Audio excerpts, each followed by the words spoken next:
permaneça de memória, para o Senhor agora. Peça que você seja uma área propícia para que a palavra do Senhor seja plantada, que a palavra do Senhor seja transmitida ao seu coração de tal maneira que você possa crescer no Senhor nessa noite, recebendo essa palavra de vida na sua vida.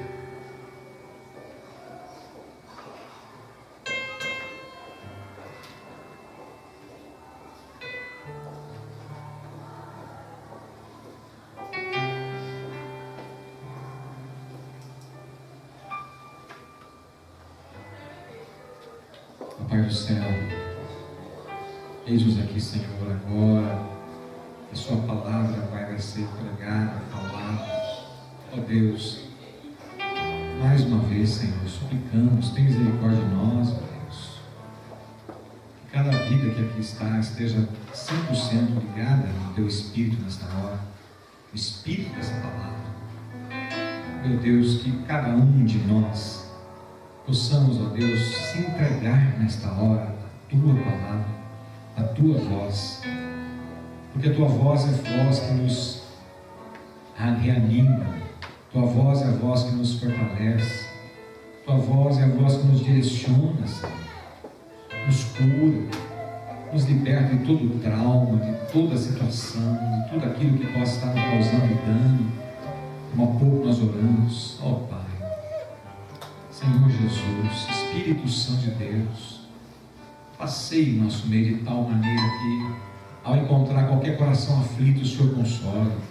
Ao encontrar qualquer coração que possa estar disperso, que o Senhor traga para a compreensão. Qualquer pessoa que está com cansaço físico, opresso agora pelas trevas, ó Deus, que o Senhor as liberte plena e completamente. Eu aproveito, Senhor, para no Teu nome declarar que todo espírito opressor saia desse recinto agora, saia da vida agora, em nome de Jesus.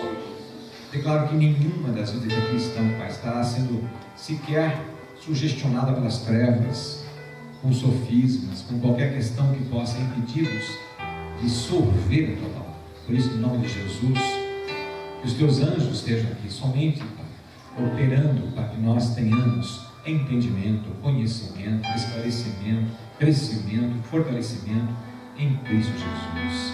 Que assim seja. Aleluias, glórias a Deus. Amém. Quero estender nosso abraço fraterno aos que nos veem pela internet. Que essa palavra também possa ser rema na tua vida, curando, libertando e gerando vida em nome de Jesus. Amados, abram nossas Bíblias em Mateus capítulo 5.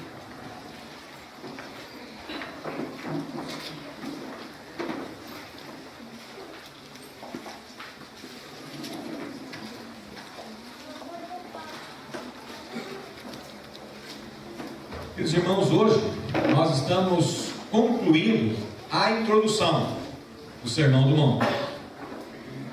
Nós estamos nos deparando com esse sermão maravilhoso que é o Sermão do Monte. Sermão esse que por séculos vem causando extremas admirações, espanto e muitas vezes, mas muita mesmo, reflexão. É um sermão que impacta. Cada um que se presta a entender, a observar o que Jesus está ensinando, impacta. E impacta por várias matizes da nossa vida. Por quê? Porque é palavra que entra no nosso interior, chocando às vezes. Chocando. Aqui diz: você será mais que feliz se tiver fome e sede de justiça. Mas como se esse mundo está impregnado de injustiças? Como? Aqui diz: você será mais do que feliz se for manso e pacificador. Mas como? Se esse mundo está repleto de violência, em todos os cantos, em todos os lugares. Aqui diz que você será mais do que feliz se for humilde. Mas como? Se esse mundo está completamente dominado por soberba, presunção e altivez. Mas os versículos de hoje, 10, 11 e 12, diz: bem-aventurados os perseguidos por causa da justiça, porque deles é o reino dos céus. Bem-aventurados sois quando por minha causa vos injuriarem e vos perseguirem, e mentindo disserem todo mal contra vós. Regozijai-vos e exultai, porque é grande o vosso galardão nos céus, pois assim perseguiram os profetas que viveram antes de vós. Perseguição, perseguições. Então eu continuo perguntando, mas como ser mais do que feliz debaixo de perseguição? Como ser mais do que feliz? Como ser mais do que alegre? Como ser mais do que exultante debaixo de opressão, de perseguição? Como? Quando a gente olha a palavra perseguição, eu fiz questão de trazer aqui o que o dicionário diz, é o resultado de dois sistemas de valores que se conflitam. Consiste num conjunto de ações repressivas, realizadas por um grupo ou por uma pessoa sobre outra, do qual se demarca por determinadas características religiosas, culturais, políticas e étnicas. Portanto, a perseguição é algo opressivo. A perseguição é algo que vem para nos trazer muita tribulação. Portanto, ler isso, eu faço a pergunta de novo: como entender isso como uma grande alegria e uma grande felicidade? Assim, não somente como esse contexto que acabamos de ler, mas todo o Sermão do Monte, notadamente agora as bem-aventuranças que nós estamos acabando hoje de concluí-la, nos leva realmente à reflexão. Como é que eu vou ser feliz debaixo de perseguição? Como é que eu vou ficar alegre, muito alegre, debaixo de perseguição? Porque a nossa forma de pensar, quando colocamos nesse patamar, é quase impossível realmente associar perseguição com felicidade, com alegria, com exultamento. Mas Marcos capítulo 9, versículo 23, diz o seguinte: tudo é possível ao que crê. Tudo é possível ao que crê. Ainda a outra passagem diz: todas as coisas cooperam para o bem daqueles que amam o Senhor. 1 Coríntios 1,27 diz: Deus escolheu as coisas loucas desse mundo para confundir as sábias. Quando nós partimos para querer compreender a palavra de Deus, ela vai se chocar com a palavra do mundo. Ela vai confrontar realmente aquilo que o mundo traz como sendo normal. E como nós estamos vivendo no mundo, como nós estamos aculturados com o mundo, por isso que a nossa mente tem dificuldade de entender essas postulações do Espírito Santo pela palavra. Porque em Atos capítulo 14, 22 diz assim: através de muitas tribulações ou perseguições, nos importa entrar no reino dos céus. No mundo tereis muita tribulação ou perseguição, disse Jesus. Se me perseguiram a mim, por que não perseguirão vocês? E ao longo dos séculos, irmãos, ao longo dos séculos nós estamos percebendo a igreja sempre sendo um grupo perseguido. É claro que houveram épocas também que ela se tornou um grupo perseguidor. Mas você vai perceber, quando vai estudar história, que a igreja se torna um grupo perseguidor porque ela se desviou do caminho do Senhor. Porque ela está com anomalias, com coisas erradas, dentro da sua essência. Mas de uma grande forma, a igreja ela é perseguida. Era, é e vai continuar sendo. Mas por que ela é perseguida? O que é perseguição cristã? Nós vimos aqui na explicação da palavra que é um grupo se insurgindo contra outro grupo, ou uma pessoa se insurgindo contra outra, porque elas têm alguma coisa em conflito. Elas têm alguma coisa que estão se desentendendo. Interesses diferentes. Mas no que diz respeito às questões cristãs, quando nós falamos de perseguição, a gente vai encontrar duas coisas extremamente diferentes e interessantes: sofrimento e alegria. Sofrimento e alegria. Onde e como isso se processa? Bom, em primeiro lugar, o mundo odeia, não a igreja quanto instituição, mas o que ela professa. O mundo odeia a verdade que a igreja professa. O mundo se incompatibiliza, de maneira às vezes violenta, com os princípios e valores que a igreja defende, baseada que é na palavra de Deus, na palavra do Senhor Jesus. Quando o mundo vê Cristo na sua vida, nos seus procedimentos, ele vai se insurgir contra você, ele vai se levantar contra você, porque não é exatamente contra você que ele está se levantando, mas a quem você está representando. Quando você defende os valores da palavra, os valores de Deus, nas suas atitudes, no seu comportamento, você está espelhando Jesus Cristo. E no momento que você espelha Jesus Cristo, o mundo se levanta contra. Porque o mundo jaz no maligno. Então se torna muito claro nesse momento, nós começamos a entender que a perseguição, ela é consequência. Alguém perguntou, dentro de um estudo, então quanto mais eu me dedicar, eu mais serei perseguido? Sem dúvida. Quanto mais eu me dedicar à palavra, aos princípios e valores, vamos ser perseguidos sim. E a perseguição será sempre algo natural. Por isso que os apóstolos, quando eles vinham de perseguições e açoites, eles se alegravam, porque eles tinham convicção que eles tinham impactado, eles tinham ferido o inimigo no centro do coração dele, através da atitude, do testemunho, da posição, do posicionamento. Mas todas as vezes que nós nos moldamos ao mundo, quer por medo, quer por interesse, nós envergonhamos o nome de Jesus. Então, pela consequência que pode acontecer comigo e com você, por conta de nós nos posicionarmos, a gente às vezes tem perdas neste mundo. Perdas. Eu tive algumas perdas no contexto da empresa, por conta de não participar dos valores do mundo, de participar das coisas que o mundo propõe.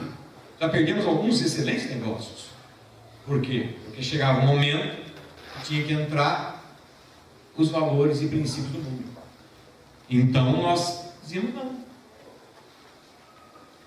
Várias vezes nós tivemos dificuldades por conta de ter que se posicionar num grupo, e o grupo, os valores e os princípios eram os valores que determinavam certas atitudes que nós não tomávamos.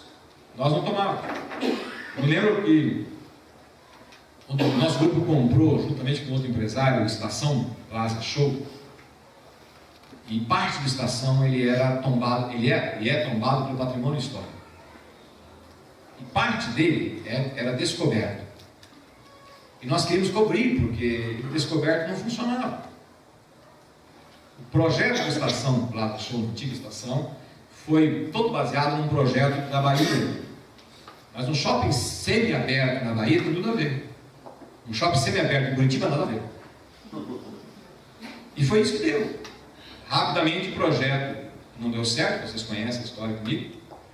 E na época nós fomos convidados a assumir a estação. E nós assumimos. Mas o primeiro impacto que nós tivemos foi esse: tínhamos que fechá-lo.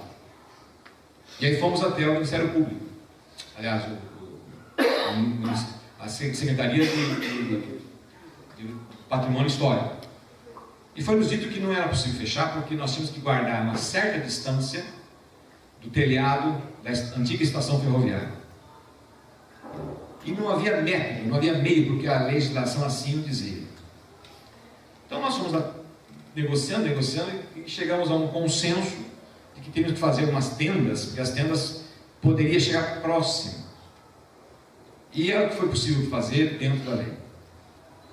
Mas algumas pessoas que estavam conosco chegaram a aventar que nós deveríamos dar algum que a coisa funcionaria. E nós dissemos que não. que não faríamos. E essas pessoas ficaram indignadas com a gente. E o projeto não aconteceu. Aconteceu da maneira que nós tínhamos aprovado. Bom, não quero entrar no mérito, porque eu não sei como foi, não sei como aconteceu, não sei. Eu sei que quando nós vendemos a estação, 6 meses depois estava fechadinho. E está fechado até hoje. Como aconteceu? Eu não quero nem saber. Mas nós fomos prejudicados na época porque nós fizemos isso. Teve outro projeto enorme que nós vamos participar, que ia envolver todo o litoral do Paraná. E estávamos envolvidos com grandes empresários, grandes forças políticas da cidade. E esse projeto era um projeto lindo, que ia interligar Paranaguá, Guaraqueçaba, Antonina. Um projeto turístico maravilhoso, com obras maravilhosas. E montamos o projeto, levamos e foi aceito pelo governo.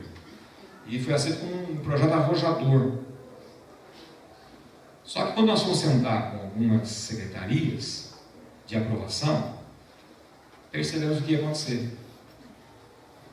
Tínhamos que ganhar sócios. Esses sócios entrariam se nós não aceitássemos os sócios, nós não teríamos como fazer. E nós dissemos, pode entrar o sócio, não tem problema, custa tanto. Não, você não entendeu. Não vai custar nada. E a cada mês vai ter que ser pago uma certa quantia. Nós dissemos, não. Então não interessa. Então não interessa. Então não tem. Então não tem. E foi uma pena, nós saímos de lá muito chateados, porque era um projeto muito bonito. Sem dúvida, se tivesse feito, tinha dado um progresso enorme no nosso litoral. Bom, tem perdas. Tem perdas quando você se posiciona com os princípios do Reino de Deus. E por isso está muitas outras coisas. Tem perdas. Sei que você também tem histórias que tem perdas. Mas quando a gente se coloca diante de Deus, nesse contexto, a gente vê que as coisas mudam. Mas nós temos que lidar com a cultura. Por isso que quando nós estamos vivendo dentro da sociedade, no dia a dia, os valores e os princípios de Deus, nós somos perseguidos. Nós somos perseguidos. E quando eu meditava e orava sobre esse texto, e quando assisti isso, falei, é interessante até colocar no meio do sermão, mas eu quero colocar para que nós percebamos como que a cultura atual está trabalhando para nos tirar dos caminhos de Deus. E que quando nós nos posicionamos em sermos homens e mulheres de valores cristãos, valores da palavra de Deus, somos perseguidos. Somos perseguidos. Quando Cristo, queridos, Ele é alguém na sua vida, a sua vida tem que mudar. Tem que mudar. Quem já leu? Eu não li, eu vi só a resenha de um livro, mas vou ler. Achei interessante a resenha, vou ler o livro. Apóstolos Pés Sangrentos. Esse livro é a biografia de um indiano de família nobre, da seita Sikh, que sofreu perseguições, prisões e privações por ter se convertido ao Evangelho, por ter valores e princípios da palavra. Ele foi aliciado para negar sua fé, ele foi pressionado a renunciar ao cristianismo. O ambiente hostil do país que ele vivia, o Himalaia, trouxe para ele grandes dificuldades. Mas ele andava descalço, porque ele foi rejeitado pela família, expulso da casa dele, por ser um cristão autêntico. Um cristão que se posicionava de maneira íntegra.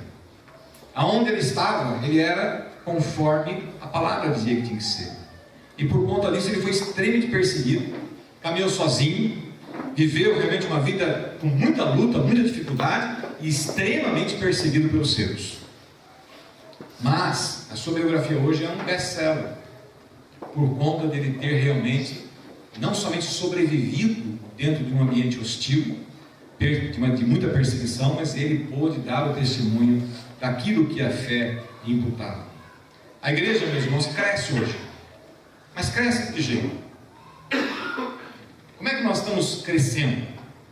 Eu diria que às vezes nós podemos até dizer que nós estamos mais para inchaço do que crescimento. Por quê?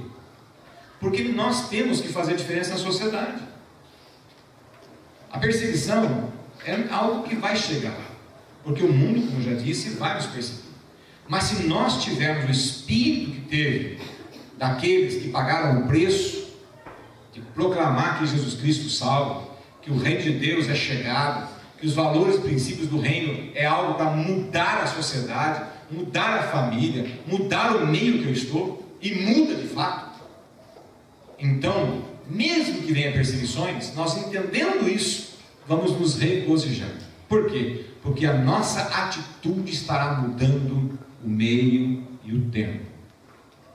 Se nós estamos aqui hoje, é porque alguns homens e mulheres do passado pagaram o preço da perseguição. Pagaram o preço. No tempo da reforma, alguns homens e algumas mulheres foram queimados vivos. No tempo da igreja primitiva, nós conhecemos a história, muitos homens, famílias foram destruídas, para que hoje nós estivéssemos aqui com a palavra de Deus aberta, lendo-a livremente. A perseguição, ao mesmo tempo que ela vem para gerar na vida daquele que professa Jesus Cristo como Senhor e Salvador, que professa os princípios, que vive os princípios, lá no trabalho, lá na escola, na faculdade, na vizinhança, aqui, no caminhar, na rua, quando você professa esses princípios, não com uma hipocrisia de mostrar para as pessoas, mas porque você vive isso de coração, ainda que a perseguição venha, aí você vai começar a entender e perceber a alegria do Senhor, por conta disso. Como devemos enfrentar então as perseguições? Já que ela é algo que virá. E eu quero dizer uma coisa para você: se não estiver tendo perseguição na sua vida, questione. Se na tua vida não está tendo tribulação, questione-se. Porque na hora que tiver tribulação, na hora que tiver perseguição, é porque você está fazendo alguma diferença no meio que você está. Porque o mundo vai se levantar contra todos que fazem diferença. Se o mundo não está se levantando, é porque você está opaco. Porque você está sem brilho, sem luz. E aí tem que ser questionado. Tem que começar a olhar para dentro de si. É claro, mais uma vez repito, que a perseguição é algo desconfortável. Mas sem a perseguição é muito mais desconfortável. Porque é sinal que o diabo está tranquilo com você. Quando há perseguição, o apóstolo dizia: eu me alegro, meu Deus, pelas chicotadas que eu tive. Eu me alegro pelas prisões. Eu me alegro porque eu já passei por vários naufrágios. Eu me alegro porque já passei por várias questões difíceis na minha vida. Por que eu dizia isso? Eu tinha consciência que cada uma delas gerou uma mudança no meio que ele estava. No meio que ele estava. A igreja é para ser isso. A igreja tem que estar no meio que onde ela estiver, gerando mudanças, transformações. Como eu devo enfrentar tudo isso então? Em primeiro lugar, sem espírito de vingança, nem mau humor e nem tampouco autopiedade. Quando nós somos perseguidos, a primeira coisa que vem é o mau humor, é o se levantar, se confrontar contra o opressor. Mas tanto Jesus quanto os apóstolos ensinaram que a nossa postura tem que ser uma postura de paciência, como nós aprendemos aqui hoje, nesses domingos anteriores, de mansidão, de misericórdia, postura de lidar com os opressores de maneira perdoando-os, considerando o que está acontecendo e não agindo com represália, com vingança, com mau humor. Quando você começar a receber tipo de perseguição, e é claro, sofrimento por conta dos princípios de Deus, porque muitas vezes nós temos perseguições, nós temos sofrimentos por conta dos nossos erros, por conta da nossa má maneira de ser e agir. Aí não tem nada a ver com o que eu estou falando. Eu estou dizendo perseguições por conta de você confrontar o mundo com os princípios de Deus, com a palavra de Deus. Então, quando nós nos posicionamos assim, as perseguições virão, elas virão. Mas lembre-se, quando ela vier por conta disso, se alegre.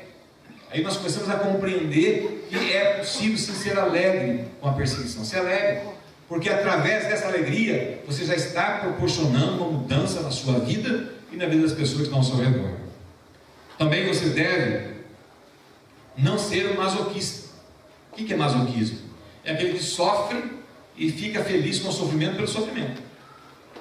Nós temos que entender que o sofrimento é uma tribulação, é uma luta, mas é uma luta para que o nome de Deus seja engrandecido, para que o nome de Deus seja glorificado, para que vidas possam, através da sua perseguição, serem salvas.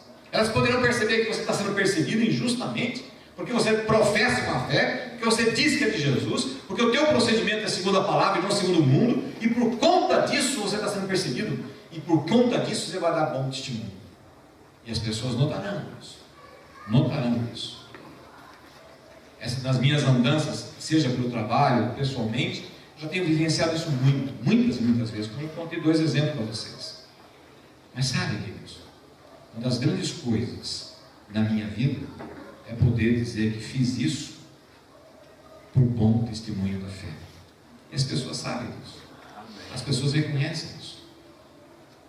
Então, quando nós nos posicionamos, ainda que doa, ainda que cause algum tipo de perda, mas o ganho que nós temos é muito grande. O ganho é muito grande. Quais ganhos? O texto aqui está dizendo para nós, que nós acabamos de ler: bem-aventurados os perseguidos por causa da justiça, porque deles é o reino dos céus.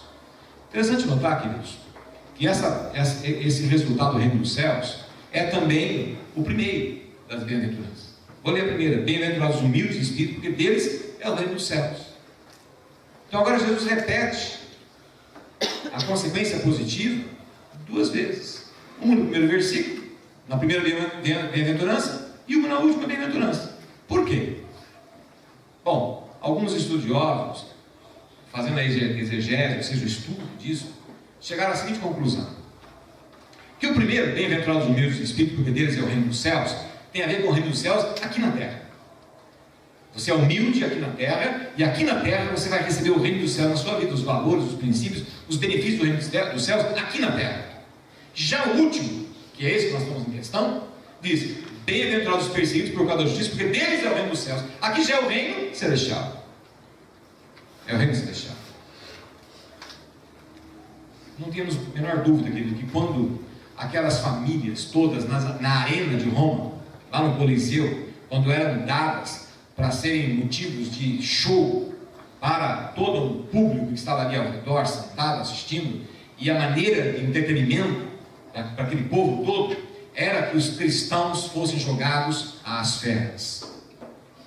E por que eles eram jogados às feras? Por que os romanos tinham essa questão com os cristãos? Já que Roma era a cidade dos deuses, para cada povo que o romano conquistava, tinha o seu Deus, ele levantava um templo ou um monumento ao Deus daquele povo que ele conquistou. E o povo continuava tendo liberdade de poder adorar o seu Deus, seja ele qual fosse. E por que o Deus do cristão, não? Por que Nero mandou incendiar Roma e botou culpa nos cristãos? Por que ele matou imensa quantidade de pessoas dos cristãos? Por quê?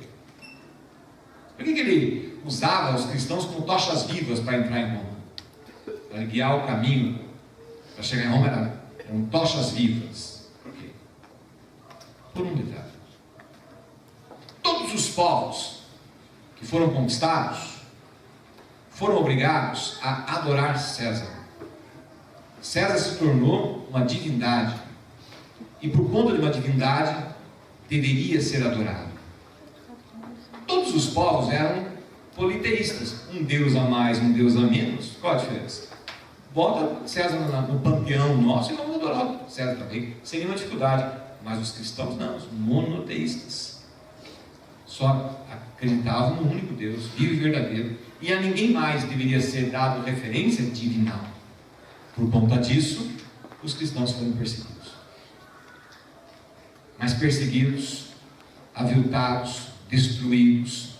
E quanto mais o Império Romano os perseguiram, mais eles proliferaram, mais eles cresceram.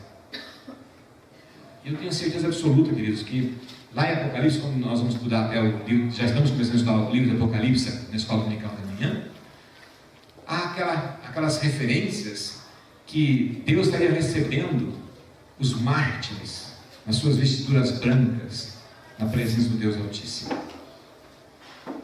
A alegria do perseguido, ainda que numa condição extrema como essa, o resultado é o galardão dos céus. Então, quando você for perseguido, lembra dessa passagem: bem-aventurados os perseguidos por causa da justiça, porque deles é o reino dos céus. O galardão que você vai receber nos céus é algo que nós só vamos descobrir chegando lá, mas é algo maravilhoso. Como eu vou optar por abrir mão de uma postura, uma posição de testemunho de Jesus, de testemunho da palavra, de falar ao meu colega, falar ao meu amigo, falar ao meu vizinho, falar àquele que está ao meu lado, do poder que há no nome de Jesus, do amoroso poder que há no nome de Jesus, da influência maravilhosa de transformação que há em Jesus. Eu não vou fazer isso porque eu tenho vergonha, porque eu não quero intimidar, ou porque eu não quero causar qualquer tipo de dificuldade nesse relacionamento, e vou privar as pessoas de receber Jesus como Senhor e Salvador. Quando eu vou, além de ver nesta vida os benefícios de poder ser um testemunhador, de falar da palavra, mostrar que há um Cristo que cura, liberta e salva, e ser um exemplo vivo disso, e ser uma testemunha viva disso, aqui na terra, mas muito mais que isso, receber nos céus o galardão de Deus, por ser alguém que se posicionou a favor dos valores e princípios da palavra de Deus. Querido irmão, entenda que perseguição é algo que precede a Canaã de Deus. Precede. Entenda isso. Canaã é algo maravilhoso, nós vamos chegar, mas perseguição está antes. E volto a dizer, meu irmão, minha irmã, se não está havendo na tua vida perseguição, põe as suas barbinhas de molho. Põe a sua vida sob questionamento. Se você não está tendo isso na sua vida, é porque a sua vida está carecendo de mais testemunho. De mais testemunho. Sofrer por Cristo, amado irmão, é honroso demais. Por isso que Paulo dizia: lutei o bom combate, cheguei até aqui, posso partir em paz, porque sei que a minha coroa está guardada, preparada para mim. Porque ele sabia e dava testemunho de quantas perseguições ele já havia sofrido. Meu irmão, minha irmã, que essa igreja seja uma igreja perseguida, em nome de Jesus. Eu sei que isso soa de maneira um tanto quanto difícil, soa mesmo, mas se nós formos perseguidos, cresceremos. Se nós não formos perseguidos, estagnaremos. A igreja que não é perseguida, a igreja que não se posiciona, a igreja que não busca realmente um espaço, um lugar para ser uma testemunhadora, não cresce. E nós queremos uma igreja que cresça, em nome de Jesus, amém? Amém. Eu desejo que você cresça, meu irmão, na palavra, no conhecimento, que você cresça em arrojo, que você cresça realmente em coragem, que você cresça em determinação, que você cresça em mostrar aonde você estiver que há um Deus que cura, liberta e salva. E que você possa trazer aqui, porque aqui nós vamos orar, isso vai acontecer, que você vai orar, isso vai acontecer, e nós sabemos que essa igreja é uma igreja que crê nessa palavra, por isso estamos pregando. Nós cremos nisso. Mas mais do que crer, precisamos viver. Eu vou orar por você, meu irmão, minha irmã, para que isso seja uma realidade na sua vida. Para que você realmente seja uma pessoa que seja perseguida. De novo, a gente quando fala isso, dá um temorzinho aqui dentro. Mas eu quero dizer para você que isso é o que deve acontecer. Não se turbe o teu coração. Não se intimide. Porque na hora que você estiver sendo perseguido, então você estará vivendo em glória. Antevendo já o tempo de estar com Cristo para toda a eternidade. Que nós sejamos corajosos, intrépidos, destemidos, atrevidos para pregar essa palavra, para testemunhar essa palavra e para que possamos ser pessoas que tenhamos bom testemunho. Testemunho corajoso, testemunho que muda as circunstâncias da onde você estiver. Se na sua casa precisa ter bom testemunho, que ali seja o teu campo missionário. Se na sua vizinhança precisa de bom testemunho, que ali seja o seu campo missionário. Se no seu trabalho precisa de testemunho, que ali seja o seu campo de trabalho, seja o seu campo missionário. Ore a Deus para que você tenha a oportunidade de testemunhar e que tenha coragem para enfrentar qualquer tipo de perseguição que venha na tua vida. E a hora que ela vier, por Cristo e por causa da palavra, se alegre, pois você está no caminho certo. Que essa igreja seja assim, em nome de Jesus. Olha o Senhor, eu vou estar orando por você daqui a pouco.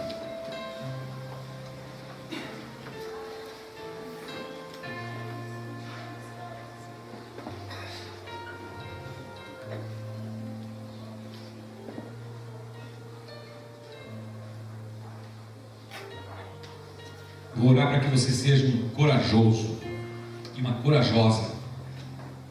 Vou falar de novo. Eu vou orar para que você seja um corajoso, uma corajosa, que você tenha coragem de ser posicionado em Cristo. Que você seja um corajoso para falar de Jesus e viver esses princípios primeiro na sua casa. Você tem que viver esse princípio dentro da sua casa.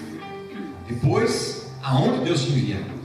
Vou orar para isso, para que você seja essa pessoa assim, corajosa, corajoso, que você possa ter um coração voltado para falar desse amor de Cristo, o poder de Cristo, e que você peça a Deus a oportunidade para isso. Olha o Senhor.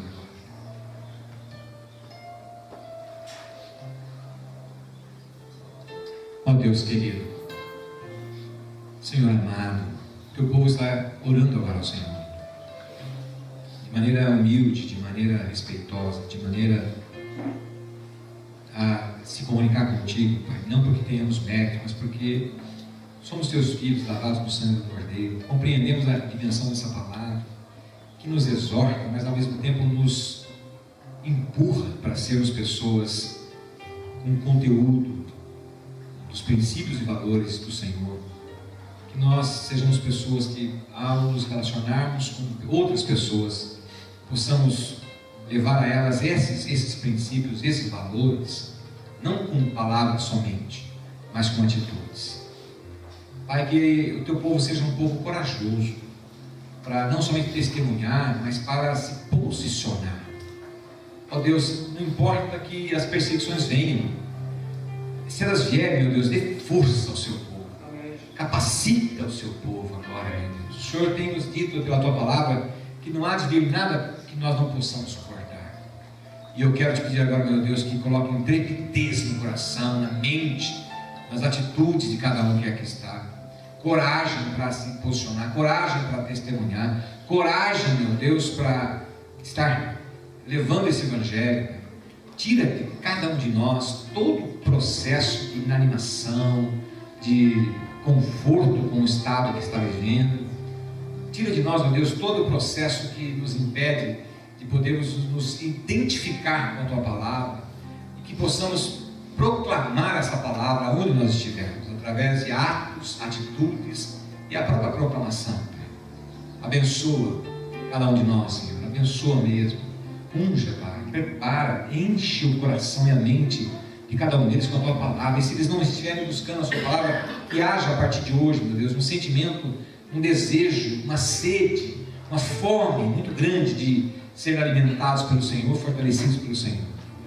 Abre, Pai, oportunidades para que isso aconteça no dia a dia de cada um de nós. E que ao acontecer, que nós não venhamos a nos acovardar. Muito pelo contrário, que a coragem do Senhor esteja implantada dentro de nós. Que a alegria do Senhor esteja sendo algo que nós possamos nos posicionar de maneira a exalar essa alegria aonde nós estivermos, Pai, em nome de Jesus. Ó Deus, eu quero nesse momento tomar um compromisso com o Senhor, que isso aconteça. E agora, Pai, que cada um aqui, diante do Senhor, nessa oração íntima, estabeleça esse compromisso. Senhor, eu quero viver segundo esta palavra do Senhor. Eu quero me posicionar com valores e princípios segundo essa palavra do Senhor. Eu quero dar bom testemunho. E se eu não estiver dando, me perdoa. Perdoa meus conservos. Perdoa cada um que aqui não está dando bom testemunho. Perdoa, Deus.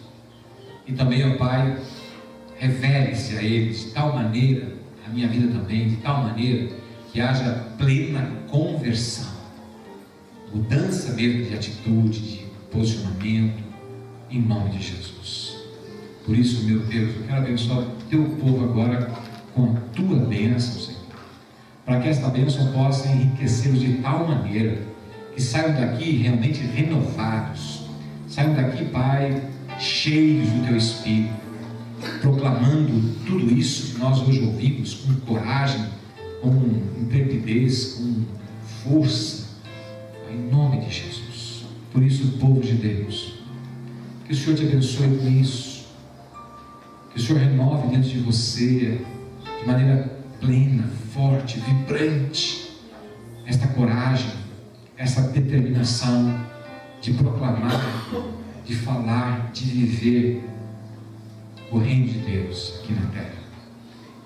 Que todo espírito de covardia, todo espírito de medo, todo espírito que possa ter impedido cada um de vocês até aqui, seja repreendido, expulso da vida de vocês, em nome de Jesus.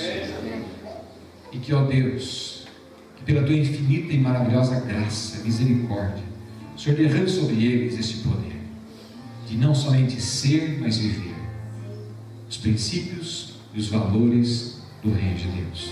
Por isso, povo de Deus, eu os abençoo, em nome do Pai, do Filho e do Espírito Santo. Sê tu uma bênção, em nome de Jesus. Amém.